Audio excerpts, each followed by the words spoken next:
Well, good day, everyone. I want to spend a few minutes talking about Isaiah 28. This is something that there's a lot of strange things that are buried in here that I just want to run through the whole thing. It's a lot of little topics to talk about, but I'll just take a few minutes. But when you look at Isaiah 28, it starts off talking about Ephraim, the first few verses, and then it jumps down to the people who rule in Jerusalem.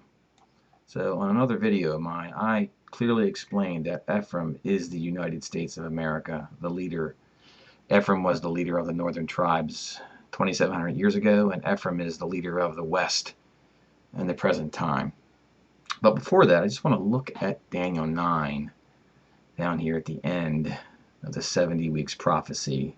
And there was another video put out by another YouTuber who had some interesting insight about this he. And in this verse, it talks about a covenant that's made. And the groupthink through all the years has been this covenant is a peace treaty that will be made with many.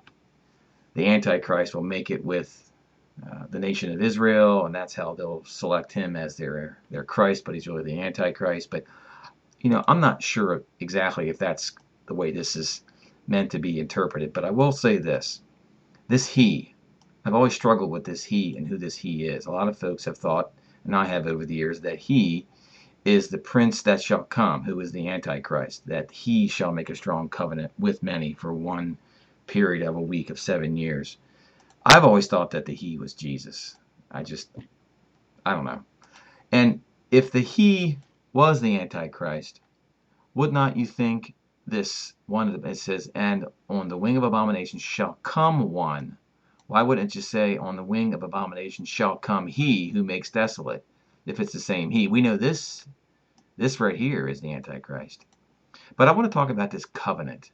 Everybody refers to this covenant as a peace treaty. Well, there's another place in Scripture where that covenant's talked about. It's in Isaiah 28 down here, and I'll look for it. So, after, quickly in the beginning here, after it discusses what's going to happen to Ephraim, Ephraim's going to get hit. I was thinking Ephraim was going to get hit with an asteroid. Behold, the Lord has a strong and mighty one, like a storm of hail, a destroying tempest, like a storm of mighty overflowing waters. He casts it down to the earth with his hand. I thought all along this was an asteroid. It might be something else. But if you look here, it says he, that's the Lord, cast it down to the earth with his hand. Let's look at John 8. This is the story, the part in the Gospels where Mary Magdalene was accused of a woman caught in adultery.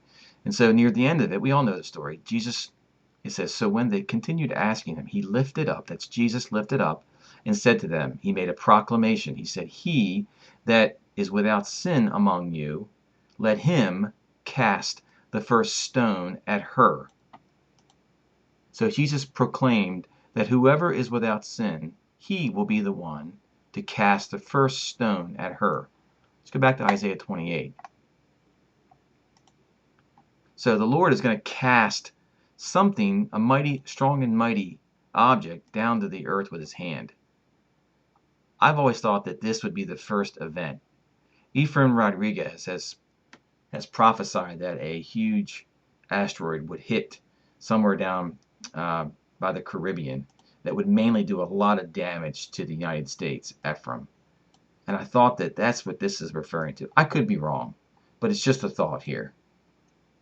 And the fact that Jesus is the only one without sin, and that events would begin by he, the Lord, casting the first stone at her.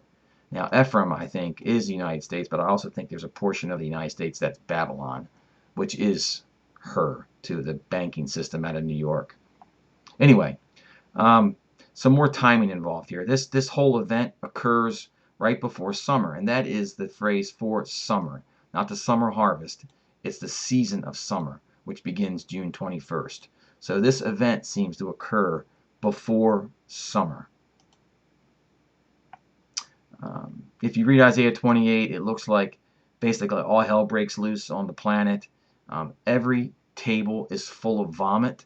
There is no space left. Why would every table be full of vomit? Well, if you read Isaiah 24, you learn that the earth shakes back and forth violently and it actually rips open and it sways back and forth like a drunken man. Well, if the whole earth was doing that, everybody on the planet would be seasick and everybody would be throwing up. So I think that this is right here.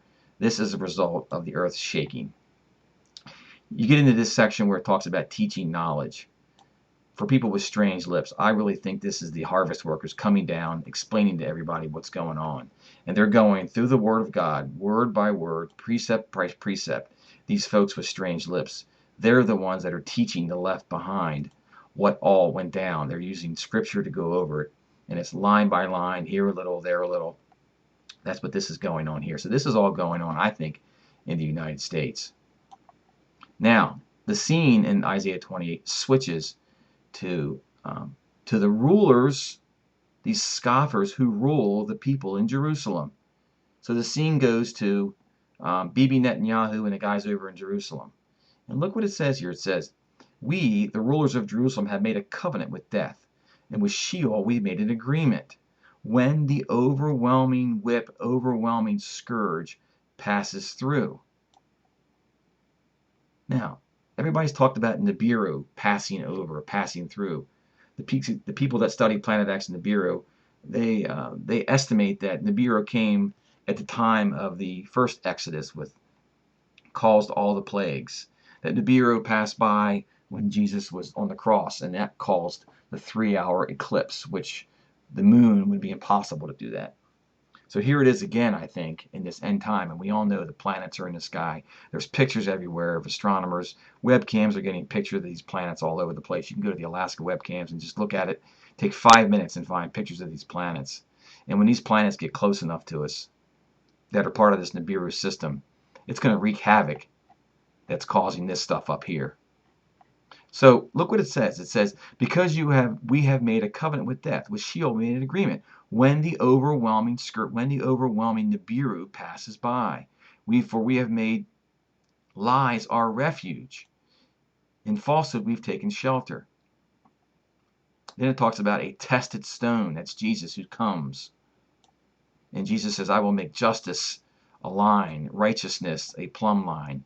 And he's going to fix everything. All the nasty stuff that's been going on in the world the last, 70 years since the alien ETs came onto the scene back in 1947.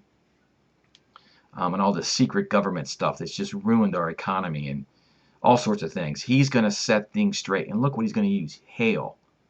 So basically the effect of Nibiru coming by, he's going to just impose judgment.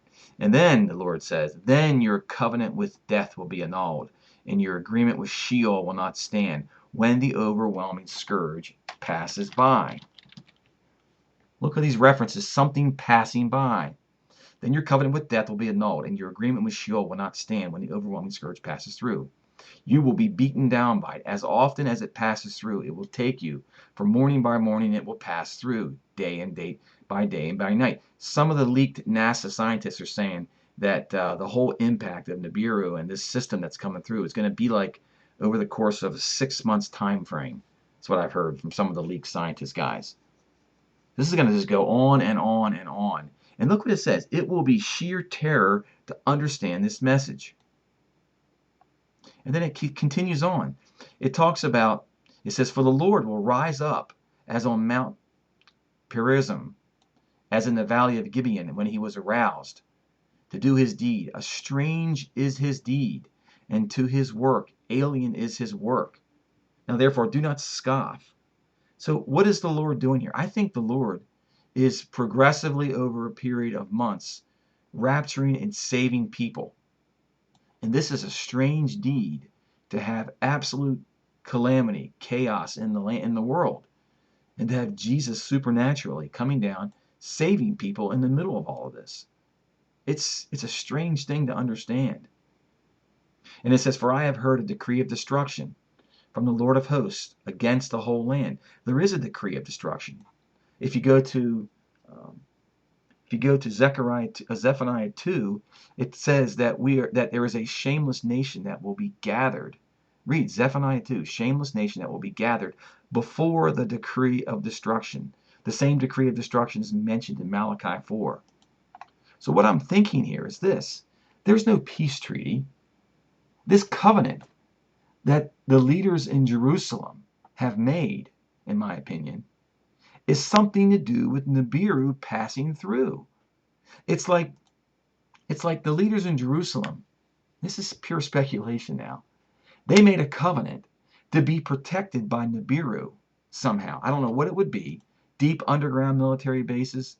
Does an alien false Christ show up after the church is raptured and tells the folks in Jerusalem that this alien ET Jesus fake Christ guy is going to protect Jerusalem and Israel from the effects of Nibiru, and then when it passes through, they're beaten down, and that God Himself, He's going to allow this thing to be canceled.